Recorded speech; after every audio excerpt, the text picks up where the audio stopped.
reka rero ngushime kandi nkubwire yuko uri kumwe natwe hano kuri David Marshall TV. Murabona yuko kuri background dusa nk'abahinduye studio, ariko uko biri kose natwe twemera dynamism mu byo dukora, kandi twemera yuko mu by'ukuri impinduka ari ingenzi. Indyo imwe burya ntago iryoha cyane, kubera yuko niyo ugiye kuri buffet ushakisha mu buryo hindagura, ukavuga uti uyu munsi nibi ejo nibi ngibi, natwe twabahinduriye muri ubwo buryo. Rero positively tubabwire yuko tubakunda, kandi uyu munsi twifuza yuko twaganira ku bijyanye n'umutekano w'akarere k'ibiyaga bigari, harimo u Rwanda, harimo u Burundi, harimo Uganda, harimo DRC, cyane cyane mu burasirazuba bwayo. Nk'uko mubizi rero tubanda mu gusuhuza abantu mu ngeri zitandukanye. Ijya kuri shereke hera ku rugo, reka dusuhuza abari mu Rwanda mu ntara enye zose uko zigize u Rwanda, abari muri East, abari muri West, abari muri South, abari muri North, ndetse n'abari mu mujyi wa Kigali, by'umwihariko mu turere twose tugize umujyi wa Kigali. Reka dusuhuze mu gihugu cy'u Burundi. Twabonye viewership yacu na audience y'Uburundi yongeye kugaruka. Ubundi mwari mwaragiye, ntavuze mbayahaga, simvuge ndanande, ntago muza namwe, ntago mworoshye. Urumva DRC, Western Uganda, Western Tanzania, imijyi nka Nairobi tugiramo abantu dukurikira ku bwinshi, imijyi nka Dar es Salaam. Cyane cyane bibonera mu commentaire n'abatwandikira inbox, abari muri Canada cyane cyane by'umwihariko barimo ba Mama na Date, ba Mama Cyusa n'abandi batandukanye. Mwese ndabasuhuje. Abari muri USA mwese tubifurije ibihe byiza, kugira ngo muryoherwe n'iki kiganiro tugiye kubagezaho. Nkuko bisanzwe rero murabizi, turaritse abafite ubutumwa bashaka gutambutsa kuri David Marshall TV. Harimo abafite ibyo kwamamaza benshi, barimo nka Sendegeya Emile, nkuko mubizi nawe yamamaza hano ku kinyamakuru cyacu. Ahafite amapikipiki meza yo mu bwoko bwa Sipiro, harimo Sipiro M1, harimo Sipiro M2 ndetse na Sipiro M3. Izo pikipiki zose zikora business kandi ugakora ku rufito, kubera ko wayibonye bitakugoye. Ushobora gutanga amafaranga muri installment mu byiciro, ukagenda mukumvikana nyine nkuko nababwiye. Rero M1 igura miliyoni n'igice, M2 miliyoni 400, M3 miliyoni 300. Uyu mugabo Sendegeya n'ubucuruzi bwe bw'amapikipiki ya Sipiro wamusanga imbere ya Hotel Hilltop hariya ku Cyamitsingi, hepfo na Sale Motor. Ukabona icyapa byanditseho, ukagenda bakaguha ipikipiki yawe ukayitahana kabisa. Ibintu bikagenda neza, kandi nababwiye kenshi biri mu mujyo wo kugira ngo duhirimbanire ko ikirere cyacu kimera neza no kubungabunga ibidukikije. Ni moto zitagira ibyotsi, zikoreshwa n'amashanyarazi. Ni moto kandi zifitinga neza mu mugambi wa NST2, aho hagamijwe gukereya imirimo irenga amamiliyoni n'amamiliyoni sana mu rubyiruko. Urumva ko ibyo byose rero iyo uganye Sendegeya Emile yandiyamo neza, nkuko aka publicité gakurikira mugiye ko kumva mukagakurikira. Zawe zo gutunga moto nziza igezweho kandi yizewe zibaye impamo hamwe na Spiro. Sendegeya Emile arazigufitiye ku giciro cyiza kidahenze, utayafite yose yuzuye ukaba wakwishyura mu byiciro. Spiro M1, M2, M3 zisange mu Giporoso ku Cyamitsingi ahateganye na Hilltop Hotel. Hari icyapa kinini cyanditseho Sendegeya Emile. Ukimara kugura yawe uhita uyitahana ako kanya. Ibyo kuyiba byo bazabyibagirwe, kuko tuyitrakinga twifashishije GPS yayo ikagaruka. Hamagara Sendegeya Emile kuri 0788 307 023 maze Spiro yawe uyibikeho. Bityo rero reka mbashimire, mbabwire yuko tugiye muri Repubulika ya Demokarasi ya Kongo hakomeje kuvugwa amakuru atandukanye, aho ku ruhande rwa guverinoma ya Kongo bavuga abategetsi barimo n'uwitwa Julien Paluku. Julien Paluku uyu nguyu n'umugabo wahoze ayobora intara Kivu y'Amajyaruguru. Muramuzi neza mu gihe M23 yafataga umujyi wa Goma ku itariki 20/12/2012. Julien Paluku Kahonja niwe wayoboraga umujyi wa Goma. Muri icyo gihe Goma yafatwaga imukiri Butembo, ni naho iwabo no mu ndandi hari ya ruguru. Yaba we yaba Patrick Muyaya bakomeje kuvuga icyo twakwita nka political propaganda za guverinoma ya Kinshasa, bemeza yuko M23 itavuye Uvira gusa, ahubwo ko nireba nabi ngo izava na Bukavu ikava na Goma. Nabonye rero hari icyo Bertrand Bisimwa yasubije uwo Julien Paluku Kahonja uyu Kahonja ngira ngo niwe General Makenga ari kumwe na Sikovia yivuze ngo ni ka kagabo ngo Kahonja.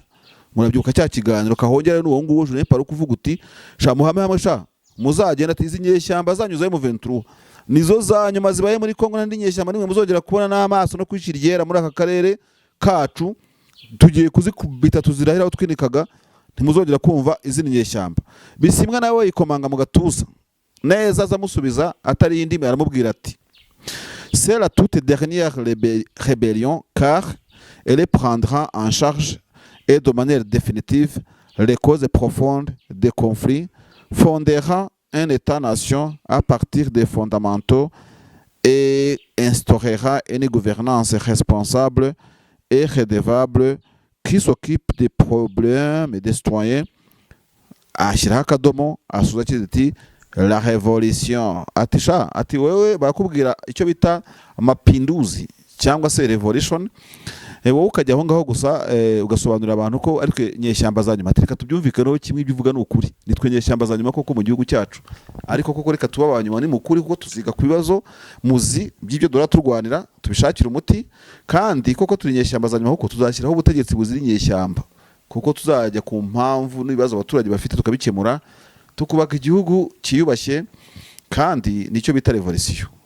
Guterana amagambo ni bisanzwe muri politiki akenshi na kenshi, nubwo n'ibikorwa ari ibindi, ariko nibutsa abadukurikira kuri David Marshall TV yuko iyo ufashe nka comparison y'intambara ya 2012 ushyiremo na 2009 wenda kuva za CNDP kuzamura, ugafata mu 23 ya mbere yari sohotse muri CNDP, ndashaka kuvuga ngo ugomba nkwibutsa abantu nka Lambert Mende bari mu mwanya Patrick Muyari mu uyu munsi, ugafata abantu nk'abitwaga ba Rutundura ba Lemochi Banda n'abandi bari muri politiki y'icyo gihe bavugaga kenshi kuri leta ya Joseph Kabila, ugafata iyo context ya kera ugafata na context y'uyu munsi, harimo difference. Difference yihe M23 ntabwo yari ifite ubutaka bunini abaturage yobora imbaraga nk'izo tuyiborana uyu munsi. Icyo gihe yewe suko n'ibitero n'ibihosha itahuye nabyo, kuko icyo gihe yatewe n'ingabo za Loni zari mu itsinda ridasanzwe ry'ingabo zidasanzwe zarimo abatanzania, South Africa na Malawi.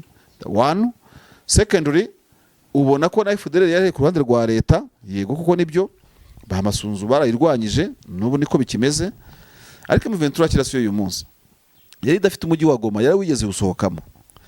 Abantu ngira ngo nuko tudakunda kubigarukaho, yanawusohotsemo bigoranye, kuko nyuma yo kusohokamo buriya imisozi nka Kanyarucinya za Munigi n'ahandi hose, iki kibaya mureba buriya M23 yarwanye intambara ikomeye, uretse ko niyo batazanira brigade batari kwihagarara imbere ngo bikunde, ariko M23 kira n'ibi biratandukanye. Bivuze ko icyo nashaka kuvuga ni no narrative leta ya Kinshasa n'ubutegetsi bwa Kinshasa buhora bavuga ngo ibyo mwikora byose tuzabarangiza, kubera ko bazi ko 2012 babarangije ko na 2013 bakagendera kuri icyo ngicyo nk'amahose ya kera bagiho mu rutaro.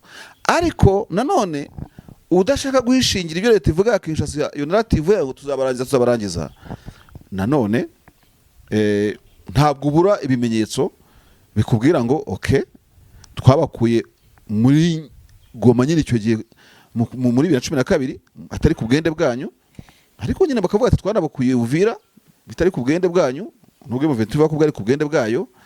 Iyo habonetse sinye nk'iyo rero n'akamenyetso, hari umuntu uvoma hafi da akavuga ati wa mugani igiye abantu bavuga nabyo, unese ba mu Rwanda muva muri Uvira mukagwana mugira gutarika kirengagiza yuko mu 20 yanavuye mushaki ikava za Sake kirorerwa gukomeza na Mweso, ikava za Kibumbi kabanyakenya ariko ikagaruka comeback yayo. Hari umugani mu Gifaransa ngira ngo ntavuze n'abango iri follow kire premier sauter, iyo ushaka gusimbuka usubira inyuma. Amatagitike nkayo na amafilosofi abantu batumva batemera cyane cyane go kuri ntabwo wenda ari kubavugiraho ku mugani kuwucira umucari India Viki rwose biragorana. Ubu ni umusivilian nicyo ushaka kubabwira raya umureya rwimbi neza neza kwa we wafasha ahantu uraharekura wagize gute bigenda gute ibintu nk'ibyo ngibyo, aravuga ati na amata noneho ibintu nk'ibyo ngibyo sinahava. Ariko umusirikare we kuva ahantu ababyumva birabivunanye bigoranye, n'icyo azakuramo nyuma cyose aba muri plan zi wagiteganya. So nihuse rero leta ya Kinshasa ntabwo ibuze factor yaguha yuko yishyizemo umugaga muri politiki. By the way icyo gihe Tshisekedi ataratanga igihugu cye n'amabuye yacyo ngayahe Amerika, nubwo no mu Rwanda iyo urebye amasezerano ya Washington n'u Rwanda rutazaburaho umutanyu kuri amasezerano ya Washington nawo uragaragara. ariko nanone ku rundi ruhande mu gihe uwo mutanyu bitari bimeze gutyo kuri Kabila ngo comparing izo time zombi, ariko icyo umuntu yavuga nanone ku rundi ruhande nuko na Tshisekedi yatangiranye n'intambara hafi, yego yatangiye bumvikana mu 23 bana Kinshasa, ariko nyuma ziturunyana. So ariko asigaje imyaka ingahe, niki yakwemeza ko afite umurage wo kuzasoza ino ntambara uko abitekereza, uko yagurishije igihugu, uko yagize gutebura kimwe cyose. Dusubiza amaso inyuma, ariko nanone niba Samidi yarasi yaraje kananirwa mu 23 ingabo za Loni zikazigakandiraho bikanga, ubwo urumva umwe araguha fagitura guha izina vuga atari ko wahuruje ubushize n'ubu baragarutse burira ibikamyo n'amamodoka n'ibifaro byabo n'inkomere n'abapfuye bose barashogoshera na Catu muri Tanzania. Ntibagiye kubera impuhwe, ntibagiye by compassion, nuko babonye umwoto n'umuriro n'impamvu batashobora guhagarara imbere yayo. Mu minsi ishize twari dukora gukora ibiganiro twabanga se Tshisekedi asigaje iki azishingikiriza ubutaha, niye ntwaro atarashije mu 23 FC twirwaneho yinda zubura. Muri izo ntwaro bamwe bavugaga ko wenda bashobora kureactiva MONUSCO bakaye ibindi ubushobozi, n'ubundi chapter 7 arayisanganywe, chapter 6 Midrash yari ifite yo kurasa mu 23, endorsement ya Loni yari ifite EU buri kimwe cyose, na cyane ko mu 23 ya kera yari itaragira kuri level na bonds office nk'iza Doha n'ahandi hose ngiganirirwe muri za Nations Unies kugira kuri urwego. Ariko nanone umuntu akaba yavuga ngo leta ntishaka gukura mu ruge, ahubwo kugira ngo ikemure ibibazo iracyarokirita umumercenaire, kera ntago babagamo. Nkabona ko rero ku mpande zombi buri wese afite fact ituma uvuga ngo ntuzankura, ntabwo uzankura ngaha. Gusa nkunda gukoresha imibare, umbajije nk'amakuru kavuga ute wowe ubibona gute? Tanga amanota. M23 izatsinsura leta muri plan zayo, ese leta izatsinsura M23 ko fact zihari? Ku rugamba M23 irahondeka kubita kikomereza, muri politike leta irahondeka kubita kikomereza. Kandi intambara iri muri Kongo ni ya politike, ntabwo ari intambara avec source profonde militaire. Iri ni ihurizo rero. Ese intambara igwa makari ya politike ukabona leta ijya yigaranzura mu 23 ikaba itari ya gisirikare nkuko mu 23 yirukankana leta, amanota natangana ahera kuki? Ninya hera ku mpamvu muzi kari politike, kandi politike mu 23 akabwo bayigaranzura, ndemera nka Kinshasa nyihe kuri amanota nka 30%. Yuko bishoboka ntihabura maniyeri akaruka kamaniyeri ikora ikabahinda da ikabakura naho badatekereza, ntabwo 30 ari gakeya. Ariko nugaruka kuri 70 isigaye biri bugorane, kuko M23 n'ubundi buryo yagiye ibaho wabonaga kadaship zidateye imbere, kandi nubwo byo gucengeza amatwara mu baturage ubu bageze kuri faze ngira ngo kuri niteke itari hasi ya 14 na 3. CNDP yarageragezaga yo gukora amakadaship ariko kwa Rurankunda, ariko ubu ngubu ntekereza ko ubu biri ku rundi rwego. Ariko nanone intambara ya kera 2012 ntabwo yarimo ibihugu byemanga impamvu byumva ko ino revolution ifite ishingiro, nk'ibihugu nk'u Rwanda na Uganda na Kenya n'ibindi bihugu bitandukanye byerekana ko ishingiro cy'ikibazo cy'imitani DRC yego kigomba gukemuka mu buryo bw'amahoro. Ariko ngo bigaragaze kuko nk'u Rwanda rumaze gukora session ebyiri z'abadepite, nizo nibuka muri plénière baganira ku kibazo cyo muri DRC last time, nta mwaka unashize cyangwa ibiri, ariko munibuka ko muri 2012 nabwo ntekereza ko General Kabarebe na Madame Louise Mushikiwabo bagiye mu nteko ishinga amategeko kuvuga kuri makimbirane muri Repubulika Demokarasi ya Kongo. Ndetse mu Rwandiko duretse kubona rwa Ambassadeur Mathilde Mukantabana w'u Rwanda muri Washington DC, hakaba yisomye ubonamo yuko u Rwanda rusangiye icyerekezo cyo kurwanya genocide muri Eastern DRC. Bigaragara ko hari ibimenyetso bigaragaza ko hari ahantu hari umugambi wa genocide. Ibyo byose n'igihugu kigenga nk'u Rwanda kigaragaye je icyo gihagararo, hari icyo byahindura bikaba nka game changing ku rugamba n'ibihabera, byanasubizamo imbaraga zo kuvuga ngo ya 70 koko kwijana ubona ko M23 kwikorera bigoye wayemeza, ariko na 30 isigaye kuri leta ntabwo ari nkeya, kubera ko na nyeshya muri zabura mistake zikora imwe noneho zigasigarana na 30 leta ikaba ifata 70. Ikindi kizakemura ikibazo kiri muri DRC M23, ndanibuka Colonel Kazarama mu kiganiro yahaye ikinyamakuru Bwiza TV, ntabwo njya mpema gukotinga umuntu, yavuze yuko aba bantu bo muri Eastern DRC bakeneye uwise rassembler I think rassembler, sibyo abazi igifaransa guhuza, umuhuza. Ntekereza ko rero igihe M23 iyo ucekinze gute nkatwe mu busesenguzi ubona bigorana, kuko hano hari intambara y'imyaka 30 hakenera n'abantu nk'abo ngabo bavuga ari kijyana kandi bakumvikana bakumvwa n'imiryango migari haterane, kuko ino revolution kwitiye abanyarwandofone wabubeshye. Yego nibo bayitangije, ariko irimo n'andi moko. Ese ayo moko yandi arabumva? Niba abantu baragiye bakadayaringa kuntuze kuri Wazalendo, imbaraga zakura abantu ku Kizalendo n'imiryango yabo, bakakora bakamilita, bakaba militant kuri mouvement M23 zirahari. Were gisirikare itsokero kubita kwikomereza, ariko se muri politike bihagaze bite? As long as AFC M23 nkunze kubigarukaho itazakora kongere ya mbere izapfuba pe, ipfuba ndetse bave menda kwicana, ariko kongere ya kabiri za resisa. Kongere ni ikirero, kongere ni ihuriro rihuza abantu bafite umugambi umwe wa politike, ariko ritumirwamo badafite umugambi umwe wa politike. Eastern DRC amahoro M23 irwanira na Eastern DRC nka Kivu zombi cyangwa n'ahandi bose bashaka kongeraho. Iyo ifasha ahantu mu Minembwe no mu Furero no mu Bembe n'undi wese araprofita akabona kuri icyo ngicyo, ariko se umwinjiza gute ngo wumve ibitekerezo byiyo kuri mu Rwanda phone aho ntatekereza yuko nkuko narrative za Kinshasa zivuga ari u Rwanda rwaje kubicara hejuru, u Rwanda rukavuga ko ibyo bintu utabirimo. Ibyo rero ntabwo uzabibwirwa n'umuntu muhuriye mu muhanda azavuga ati nyeshyamba zirandangije no ntabwo ndi burare. Ariko impamvu twe dukunda gushyikira Congress nuko kongere yaba extraordinary yaba ordinary Congress, igitekerezo gitangiwe muri kongere ntabwo kigira inkurikizi kugitanze uko akivuga cyose. Twagiye twumva nkaho muri kongere mu bihugu byacu bavanga imitego ntabwo yabikurikiranyweho, biri bivuze muri bingaro bagukanda ijisho, ariko kubivugiye muri kongere kandi umwanya wo gutanga ibitekerezo birakirwa, abantu bakabyigaho bakavuga bati birakwiye ntabwo bikwiye, ibivuze no kuri cyangwa ntabwo ari ukuri. Rero M23 niba hari ikintu kimwe cyatumigira no ku ntambara ku nsizi y'intambara n'ibintu bibiri. Hari intambwe bateye abarwandofone yo kuba batagifite igisa n'icakubiri hagati yabo rikaze. Nubwo bwose wenda bitaranoga neza ukurikije abantu ubona bari muri no muvoma muri 2012 bakiriho, utakibabona muri intambara nabyo byibazaho kavuga kuki bamwe utababonamo, barize bageze gute, bankunda abandi yade bose uruhare rwabo n'uruhe, ibyo byose nta muntu ubibona.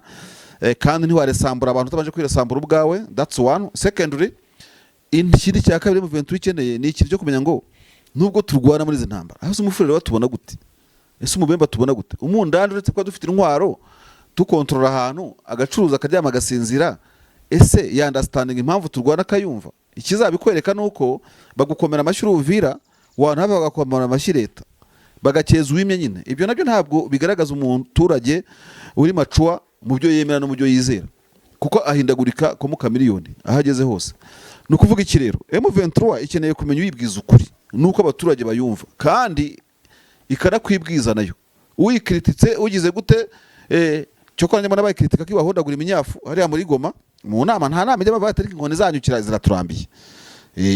Nkabona bakomanda barahamagara abantu mujye mutubwira umuntu ubashyiraho inkoni tumuhane. Buriya tuvuga ibi ngibi ariko ntiwamenya abantu bari mu ndakize M23 ukuntu babangana muri za mabuso bakubaguye abaturage, cyangwa se tukabona ahantu imisoro yazamutse ku masoko bati imisoro ntishoboka, hari abaheretse kwamburwa amafaranga yabo.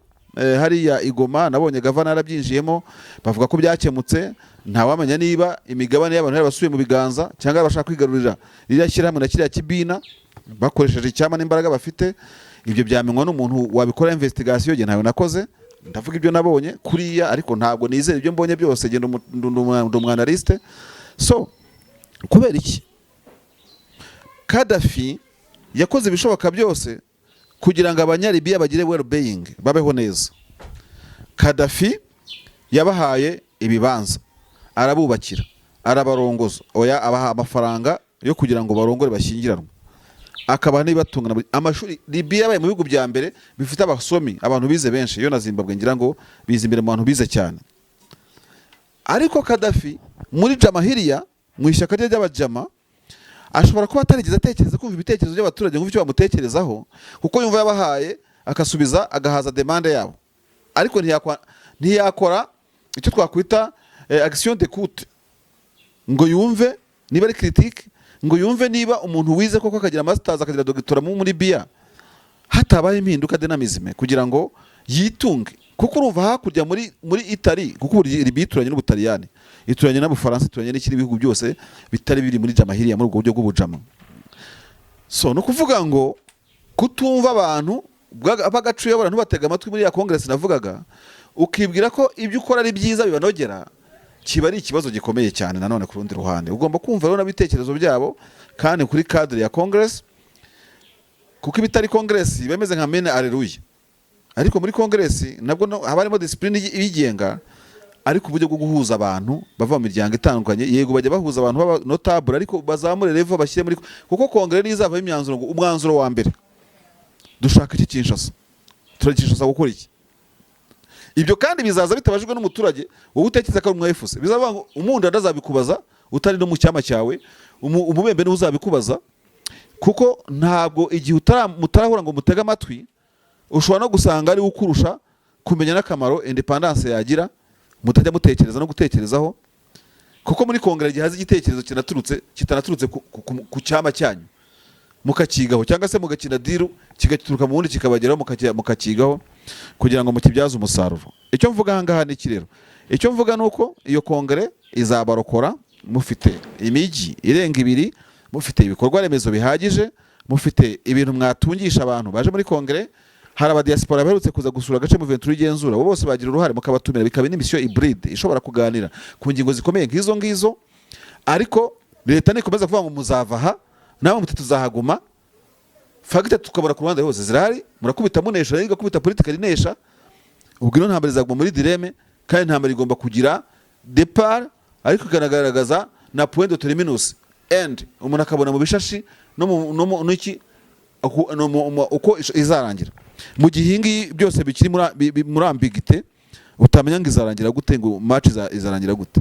So ni icyo ngicyo umuntu yavuga. N'ikindi narenzaho ariko gisa n'icyo navugaga naho binatandukaniye, njya mbona abantu muri FCM 23 bibwira yuko uko mbibona kenshi gukonvinsinga Kagara, abantu butugara ntabwo wenda babifata nk'ikibazo, ariko kumumobilizinga Kagara nk'uko umumobilizinga umuzarendo, wabona umuzarendo ukishima.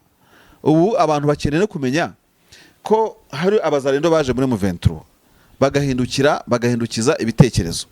Ejo nabonye Kaboyi wa wundi witwa Kagara official wiri muri Nairobi, amagambo arimo kuvuga ku mbuga nkoranyambaga, ubona ko ari amagambo ateye isoni. SM23 mu myumvire yayo, mu mbaraga ifite no mu bushobozi ifite, igihe imenya yuko Akagara kamwe kagarutse kagarura utugara 100, gufokasinga ku muzarendo wamuzanye wera ndabyemera. Nabonye n'uwo bigize gukorera iminsi mikuru Bukavu yagarutse yavuye Shabunda yaje muri M23, ariko ko muterekana utugara duhindukira tukava muri politiki y'abasuzu tukaza muri politiki ya FCM 23 twirwaneho. None se ni ku Kagara niho kure cyane kurusha ku muzarendo? Hoya, Akagara gashobora guhemukira aba M23 aba FC twirwaneho 10, ariko umuzarendo we kaba atarenza n'umwe, kuko bizamugora kubera iyo relationship wavuga ko wenda iri uburyo iri compliqué.